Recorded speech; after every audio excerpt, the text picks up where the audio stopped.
Hi, it's Dr. Steve from Misericordia University, and welcome to the third video of week number 3 in Principles of Interface Design.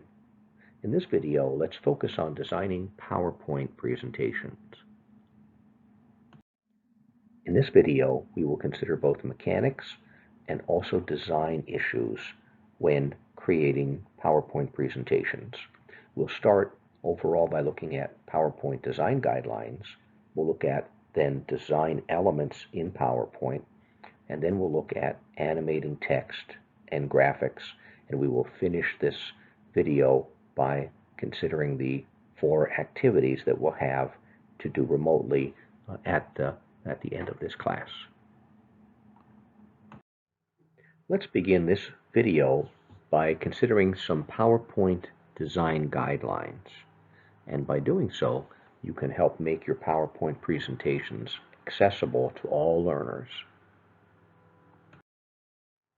Some general design guidelines include: use plenty of white space, keep the slide content brief, relate the graphics and the effects that you use to the content of the slides, use color for meaning and contrast, and use fonts appropriately. Now in a moment, we're going to take a look briefly at each one of these guidelines. Very similarly, UDL, or Universal Design for Learning priorities, are utilize readable fonts and font sizes, in plenty of white space, provide sufficient visual contrast between the text and everything in the foreground and the background. And UDL also suggests minimize distractions. So we have to be aware of that when we're considering background sounds and effects, when we animate graphics and text. When we look at different PowerPoint provided effects, there are all kinds, and some can be distracting depending how they're used and how often they're used, and also be aware of visual crowding. So let's look at white space.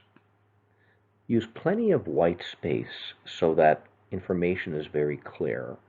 Look at all the content on this slide. There is way too much content. Let's compare it with the next slide. Here we're looking at the same content as the slide previous to this. However, it's presented in a much more succinct and focused way. Don't forget that one of the purposes of presentation software is to provide a listing of information and something that the learner can follow along with and help to organize the thinking of the learner and then illustrate the content as well. If you put entire paragraphs on a slide, the learner is going to get lost and be confused as to whether or not to listen to the teacher or read the content on the slide. So this version is much more effective. On this slide, we're highlighting the primary speaking points, and we're doing this again very succinctly, using only a few words. We're listing everything in the order in which the presenter will talk about them, and there's no extraneous, like extra material here that would lead the learner off the main points. Let's compare it to another version of the same slide. If a teacher presents this much material on a slide, where is the focus of the learner going to be? Compared to the last slide, the learner is now going to have to focus on the teacher and to see where is the teacher going to lead. In this case, this is like a page of a book that the learner is going to be tempted to read instead of listening to the teacher. And in the process of reading all of this text and listening to the teacher, some information will definitely get lost for the learner. So remember, keep your slide content brief. A second principle is to always relate graphics and special effects to the content that is being taught. Attention getters, just like pure attention getters, are good to use, but don't overuse. But definitely use graphics and effects for instructional effectiveness and not for the sake of just their graphics and their cool effects. Use them for an educational purpose. Let's take a look at some examples. On this PowerPoint slide, we see a very wild background that is definitely going to interfere with the text that is going to be presented over it. Now, an attention getter for bringing text in is a good idea in general. This gunshot does not reflect anything that's going on in the content. It's just arbitrarily selected. And to keep using that, it's going to be very distracting.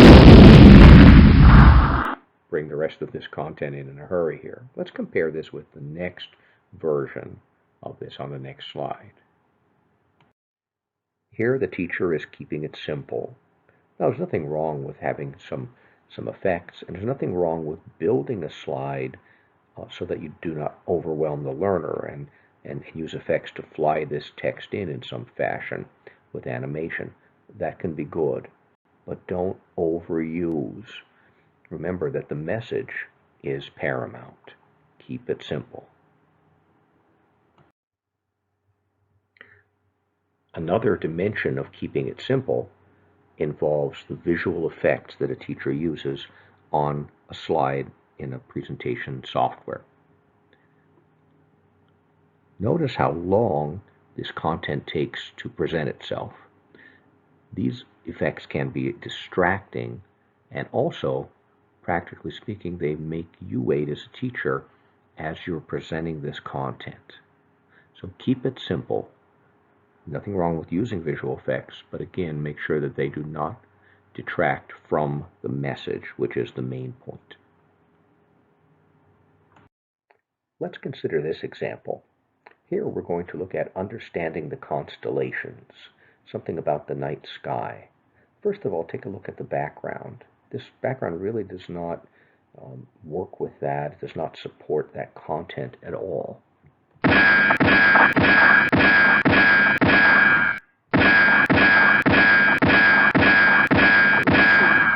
The bulleted text flying in with a gun symbol.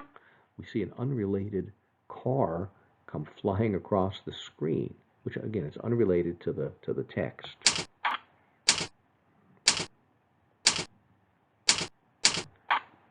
And here we see text coming in, and it's coming in what could be very annoying ways. Again, another graphic coming in that is just over the top in terms of design, all unrelated elements. Let's compare the next slide, which is going to be the same thing, but not over the top design.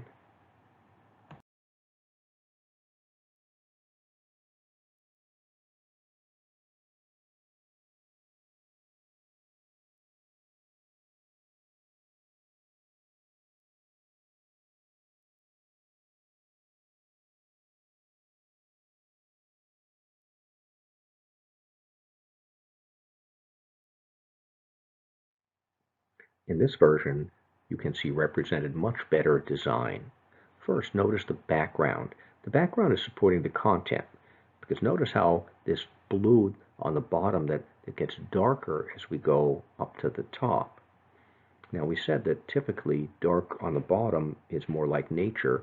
And yeah, during the day it is, but at night, when you're standing like in a city or a town, it's brighter in the bottom, and then it gets darker as you look higher into the sky. Then you find lighter colors up, like up in the sky itself. And the title, Understanding the Constellations, is a lighter color to simulate the stars and the planets. Then we see text coming in. It's also that light color. And it's coming in with a rocket bullet graphic.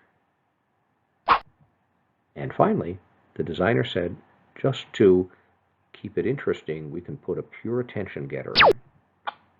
Notice that pure attention getter was a rocket, and the rocket also supports the content of this slide. So as you can see clearly, this slide is much better designed than the first version. On by. Another practical consideration when you're designing screens in presentation software to use in a classroom is the ambient lighting in that classroom. Is it a room where it tends to be dark? First of all, are you teaching during the day? Is it something that's later in the day or going into the night? Is it a room in which there are a lot of windows and there's a lot of sunlight coming through? Or does it tend to be a darker room? Is it something like in a basement? Is it something in a room where there are no windows? In a dark room, a dark background is very fitting. So here we can see all this dark, and that light colored font is working very effectively here. Now let's compare it with a light background. If you're presenting in a light room or very bright room, this light background is going to look very easy on the eyes. Even watching this video, when you compare the last slide compared to this slide, if you're in a dark room or a bright room, one of these two slides is going to look easier on your eyes. Consider how your cell phone works. If you're using, as most people do, the automatic brightness control, the lighter the background in the room, the lighter your screen becomes and the brighter. Imagine if you wake up first thing in the morning and you open up your cell phone and it's darker in your room and you have this very bright, bold looking background. It's actually very hurtful on the eyes. And in terms of learning, this can be a distractor. This can turn students off of learning and really watching that presentation if it's difficult on their eyes. So use background colors and foreground colors appropriately to make your presentation something that is attractive and practically usable to your learners. Design guidelines imply that we should use fonts appropriately. We should use larger fonts for emphasis. We should use common fonts that people are used to reading. We have to be careful and limit the use of script and italics. It's a good idea to only use one or two fonts on a slide and don't mix too many fonts together because it tends to confuse the learner. One thing that a teacher has to get used to is using a large font size, which means that you cannot fit a whole lot of text on an individual screen. Here, the teacher is using Times New Roman 40-point font. Now, 40 point is quite large. Notice that it's only allowing for 2 bullet points to be presented here. But for use within a classroom, this is very appropriate. First of all, it's not very complex. Second of all, it's going to be large enough to be seen by all readers in the room. 32 points seems large enough to be seen by all readers, but notice that as the font sizes get smaller, we'll start to lose some of the readers toward the back and the sides of the room. Here we're looking at 24-point font, which in word processing would still be quite large, but this is not appearing very large on a screen that's going to be presented and projected in a classroom. Notice that small font sizes typically indicate that the designer is trying to squeeze way too much text onto a slide. Here we're looking at 18-point font, which in word processing would be quite good, but for display within a classroom projection, this is not good at all. Now, let's turn our focus to some design elements in PowerPoint. Let's focus on how you could design a creative background in PowerPoint or other presentation software. First of all, why would you want to create a more creative background? In my estimation, there are 2 reasons. Number 1, you could support the content, or number 2, you could support the organization of your presentation. By support the organization, I mean as long as you're on a particular topic, create one background and continue to use that background as long as you're on that topic. When you change topics, or if you have a screen where you're going to say, now this is discussion time, or here's an activity time, then you would change color for those elements. So it has nothing to do with the content, just supporting organization. On the high end, you could support the content. So you could create backgrounds that would in some way attempt to illustrate the content or create a more sensory experience of that content. We'll look at some examples as we look at some techniques to create these backgrounds. First, let's say a quick word about Microsoft's themes. The Office Help states that document themes are shared across Office programs so that all of your documents can look the same. Well, it's nice to have that continuity and the familiar, but think about before you apply one theme to all slides, consider maybe instead applying to select slides only. If you keep things different and there's enough familiar balanced with enough unique and different, PowerPoint has the power to hold learner attention. But if you keep everything too uniform, and it'll become mundane, and then it has the ability to lose attention.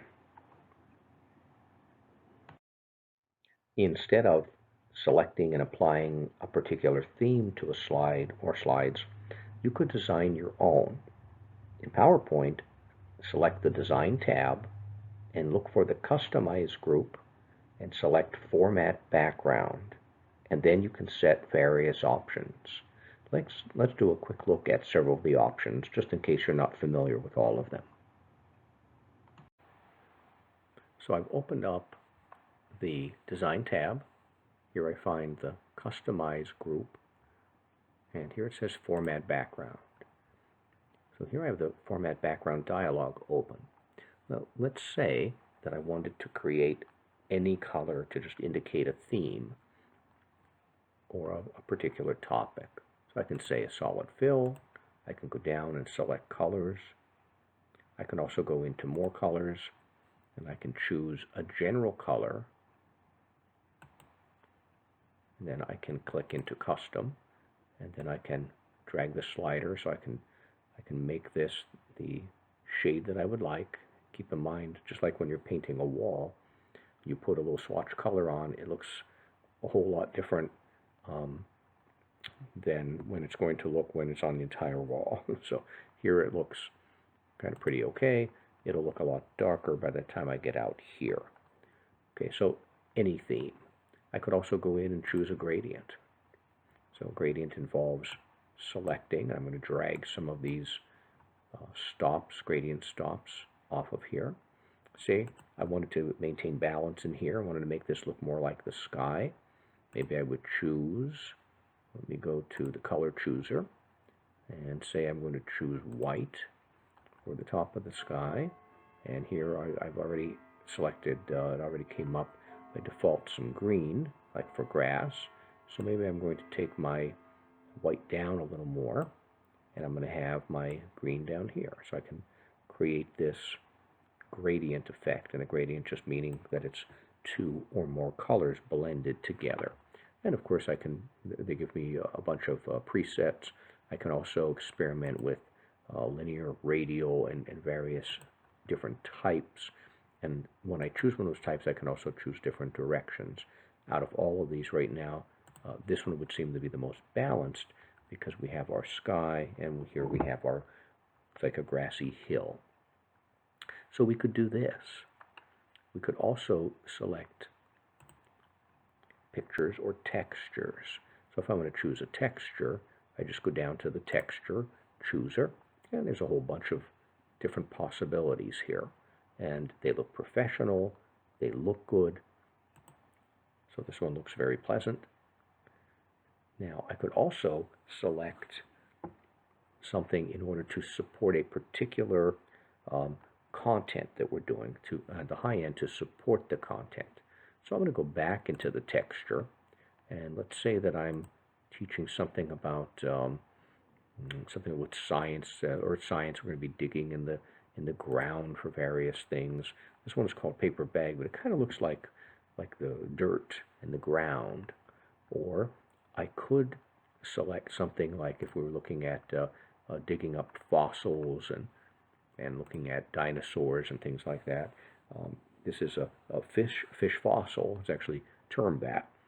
And I could also choose patterns and choose various patterns that are here.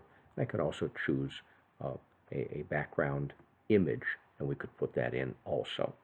So I can play with the themes that they provide, or I can also create my own backgrounds.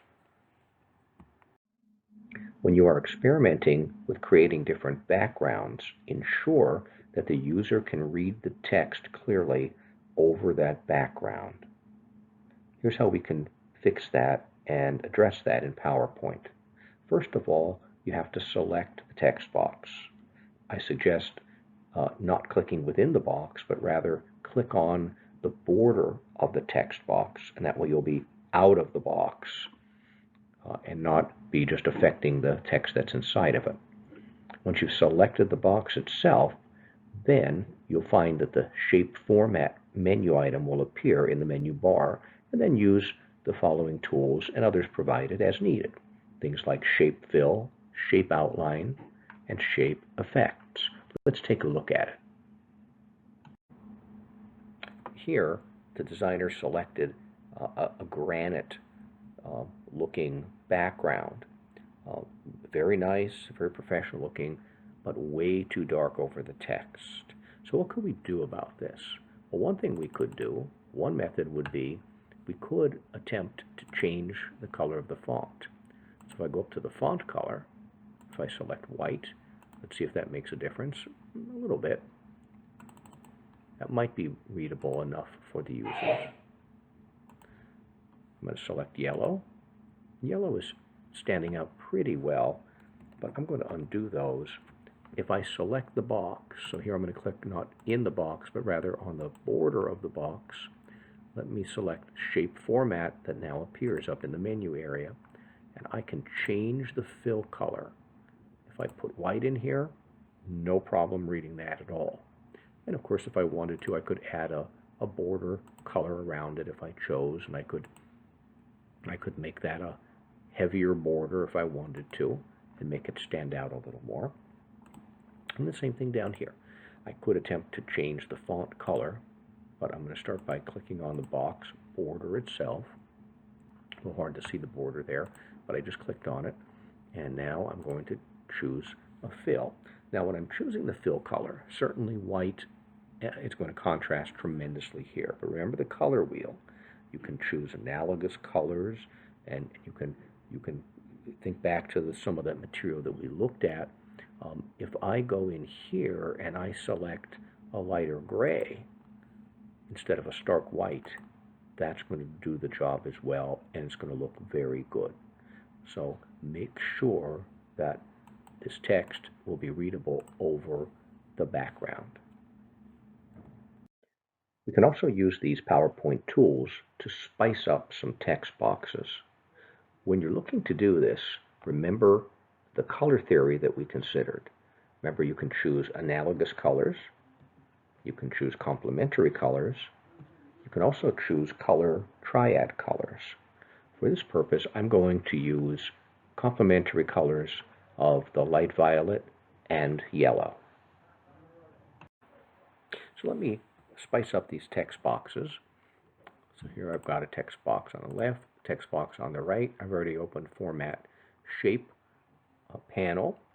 So I'm going to start off by clicking on the slide itself, and let me choose a solid fill, and I'm going to go ahead and choose a violet, and that's a little bit darker, so let me go back in. I'm going to choose more colors, and I'm going to choose this slider, and I'm going to lighten that up more as it appeared on the color wheel. Now, I could experiment, and I could do a couple of things. I could play with the font color if I wanted to, and I could try that in yellow. And that certainly does pop out. Now I'm going to undo that and let me try, maybe I'll leave that for now. Let me try this on this side. Let's try on this right text box just to see the difference. And let me format, I'm going to do shape format, and let me format this shape with that yellow color. Yeah, that kind of pops a whole lot. What I may do here is I'll go down to look at the more colors. So I've got the right color. Maybe I'll customize it and let me lighten it up a little bit to be a little bit easier on the eyes. So notice how both of these pop. And by doing this, we can really spice up the text boxes and add more interest to our presentation. To change up your background design and keep it interesting, you can experiment with background washout graphics. So how do you do this? Well, in PowerPoint, we're going to insert an image by selecting the Insert menu and then select Pictures in the Images group. So basically just insert an image. And then make adjustments as you desire. You can resize it, you can do the Picture Format menu, and you can recolor, you can do washout. When you're finished, right-click and send the graphic behind the text. Let's take a look at it. Here we're going to spice up this slide as we have our learners learn about, in this case, a particular city. So I've inserted this graphic by going to Insert and Pictures, and then I selected from there. I'm going to proportionally resize this. No, I'm now running out of space. I'm going to have to non-proportionally resize a little bit here, and that's not going to distort it very much. Once I do this, here's Picture Format up top. So I choose that menu item, and now I can select Color in case I want to recolor, and I can choose from all of these different pieces up here. But in particular, I now want to look under the recolor mode, and again, all of these are kind of interesting. And so there's a nice grayscale one, but guaranteed the washout, notice it's the lightest one on this whole page in the recolor area, washout. If you select that, you're basically fine-tuning the brightness and the contrast, and this will make this readable, make the text readable over this. Once I've experimented with this, I've now created this background washout graphic. I have to make it in the background, so I'm going to right-click and say Send to Back, and there it is. And now, if I have other text over the top of this, it will be readable. Again, I don't do this in every slide. This is a little shake-up, a little change-up in our design to keep it interesting. To change things up even further, once in a while, I could do some tricks with graphics and text boxes and really change up my design.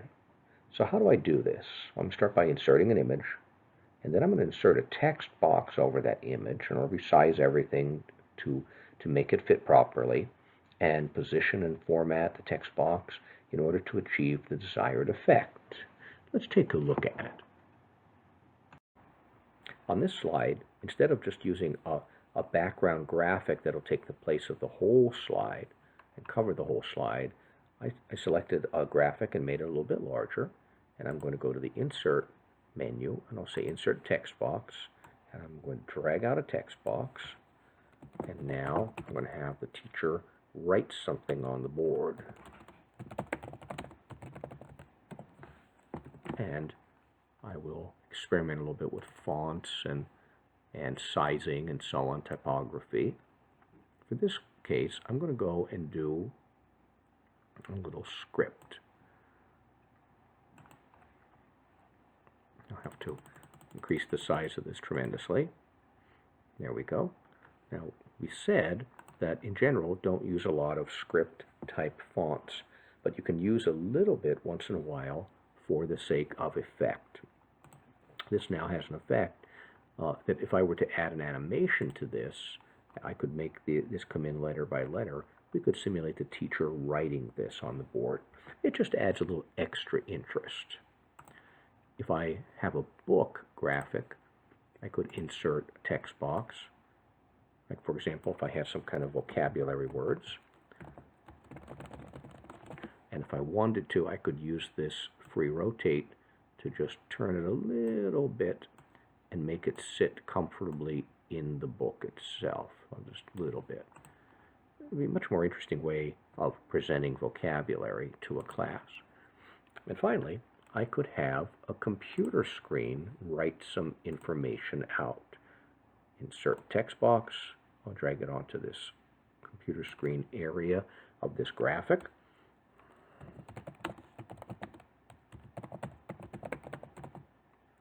And then I can type some material in here. Again, once in a while, do something to change up your design just to keep it interesting for the learners.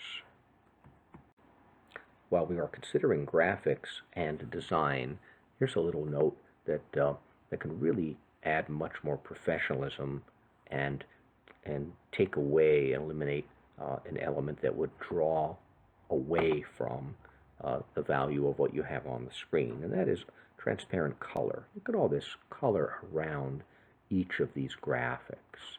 I put a logo here to point out that a lot of times a logo, if you're using, will have come from a screen on the web where it was a white background. And apparently some of these other graphics work too.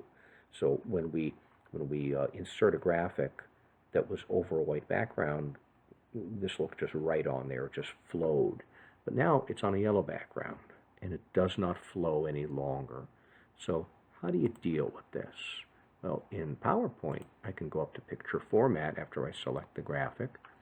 I can go up to Color, and toward the bottom it says Set a Transparent Color. And now with this color picker, I'm going to go in and click on this offending color, wherever it is. And look at that. Now it just flows on this page.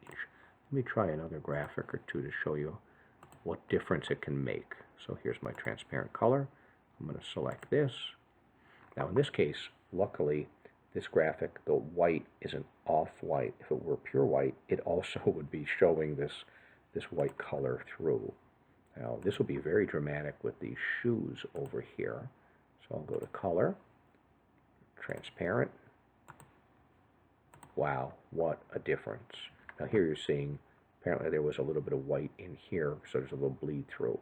But overall, I'd rather that bleed through rather than having that big block of white color, which can tend to draw the learner away from and be distracted by the graphic and the condition that it's in. And look at that Happy Halloween.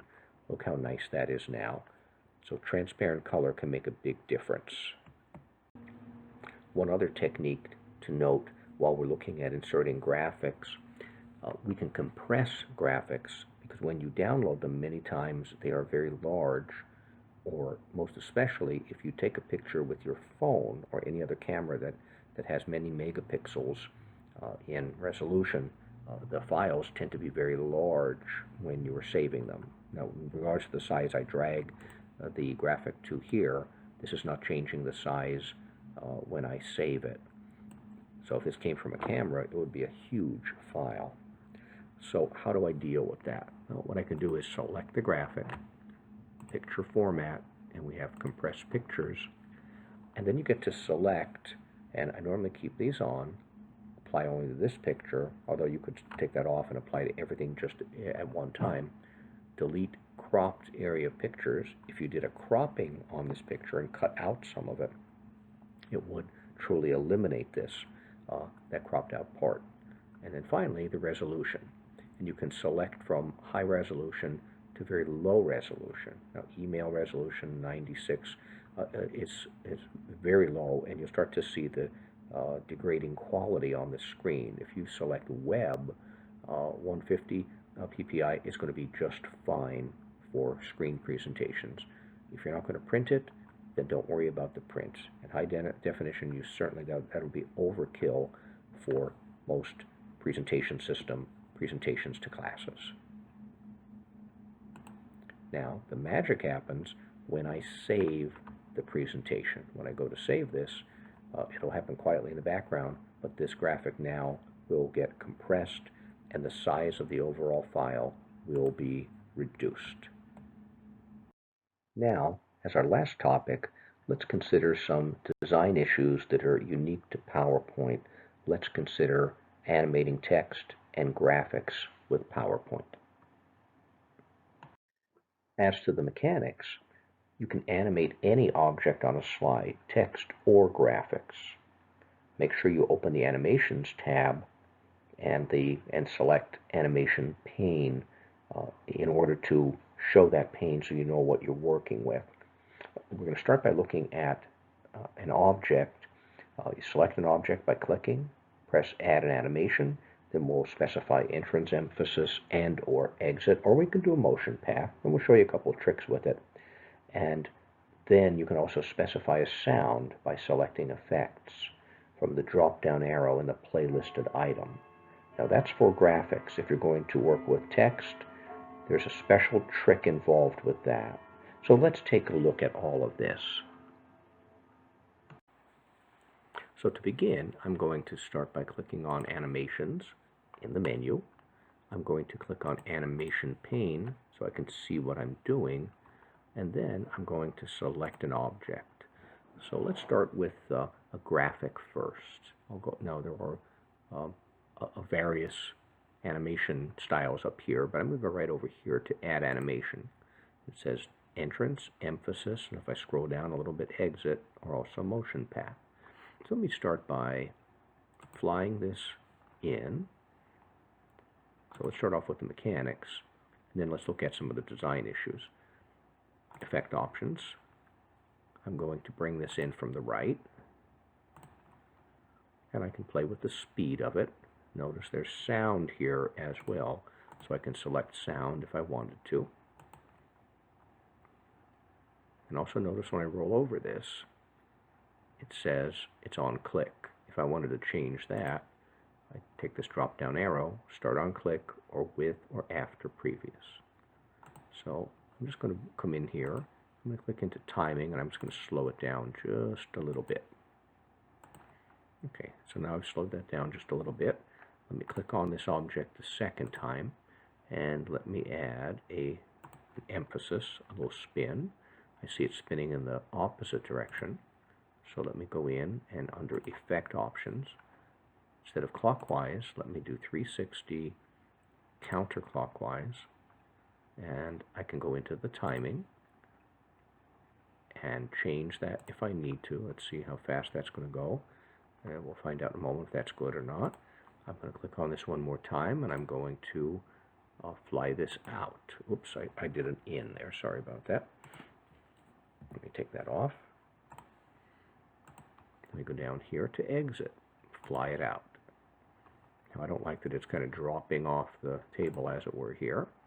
Let me do Effect Options, and let me fly this up to the top right corner. So there's the logistics. Now if I wanted to put a sound in here, I could select any of these under Effect Options, and I could choose a sound. So I could choose something that's here. I'm going to choose the click sound. If I wanted to, I could also say other sound and follow the prompts in order to add the sound to that animation. So there's a sound. Now, as for the design issues, when I play these, the only problem is that when a teacher is going to have a graphic just moving around, it's a good idea to not require the teacher to keep clicking, clicking, and clicking. So what the teacher can do is, where it says 1, 2, and 3 clicks, I can go to the second item, and I can say start with or after the previous. In other words, only one click is required. I'm going to say with the previous. And this third one, I'm also going to say with the previous. Notice how there's now only one mouse click required, and these two will all happen. These two are going to happen at the same time. This one I should do really after the previous. So there's a little timer on this one. So these two come in with that click. This third one is going to fly out on its own. Now, if I start from the top here and just do a quick play, if I just speed up my spin a little bit with the timing, I'll take that to fast, and I'll start this from the top. Notice that the design issue here is the teacher does not have to click, click, click in order to make all of this happen. It's one click and one and done. Now let me do one variation on this. Here I have this bird graphic, and it's an animated GIF, so it's already moving. What I'd like to do is, I'd like to add a little extra interest here. So I'm going to do two things. Number one, I'm going to go ahead and I'm going to drag this graphic off the screen. Now a little trick here is sometimes when you start to drag it off and I'm hitting some boundaries here, it could give me a little trouble. I can, while I'm clicking on it, I can use one of the arrow keys to move it around a little bit. Notice that it's off the screen at this point. If I go to Add Animation, I can go down to Motion Path, do a Custom Path.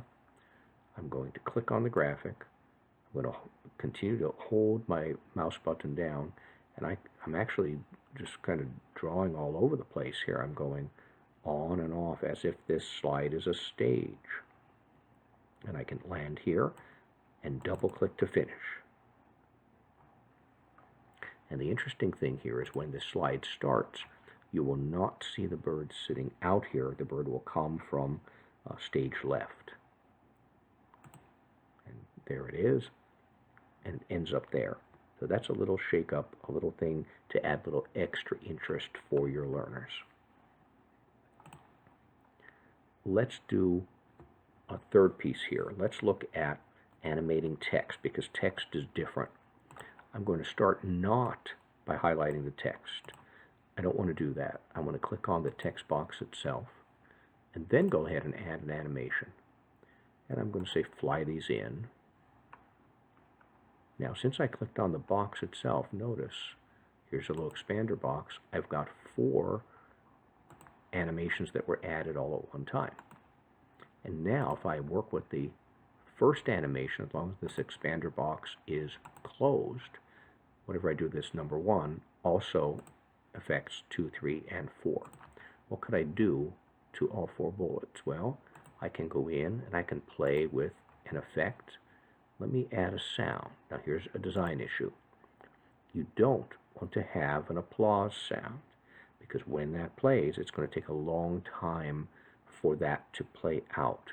So select something that is shorter. So I'm going to choose the camera sound. So that's going to be less than a second. So on the preview, again, I'm not up in the full screen mode here. The teacher, in this case, as opposed to working with a graphic, the teacher would have to click one at a time in order to bring these in. But that's good, because it allows you to time when you're going to bring these different pieces, these elements of text in. And now with a graphic, we said we don't want to do that. With a graphic, I'd rather bring one after another, one click, one and done. So this is the way that we work with text. And let me see, one other piece that we're going to look at here. And also the short sound is important. One last piece, let's take a look at using a call out. Let's say that I'm teaching language arts, and I want to highlight this verb in this sentence. So I'm going to go up here and say Insert Shapes, and I'm going to drag out one of these shapes. So I'm going to highlight this shape, drag this out. Right now it's actually going to cover over here, but don't worry, because we're going to send that behind in a moment. Shape format. I'm going to fill that. Maybe it'll put a little more pleasant color on there. And the outline, I could either put an outline around it, or I could say no outline at all and just have that block of color there. Then I'm going to go ahead and animate that. So let me go do that. I'm going to animate and have this fade in. And if I want to, I could add a sound. So let me go to Effect Options. It says no sound right now. Let me go and do the chime sound. I'll add that in. Okay, so this is ready to go. I can now right-click and send this to the back so that when this plays, all of a sudden this color will appear. It'll slowly fade in. And again, I could make it slower if I went up to the timing up here in this drop down, and I could make it come a little slower if I chose. One last thing I'm going to do, a little design issue. If I go to shapes, and here we have block arrows and callouts. I'm going to take a block arrow, I'm going to drag it out, and I'm going to use the same color as before. And this time I will use an outline on this. And here I can say,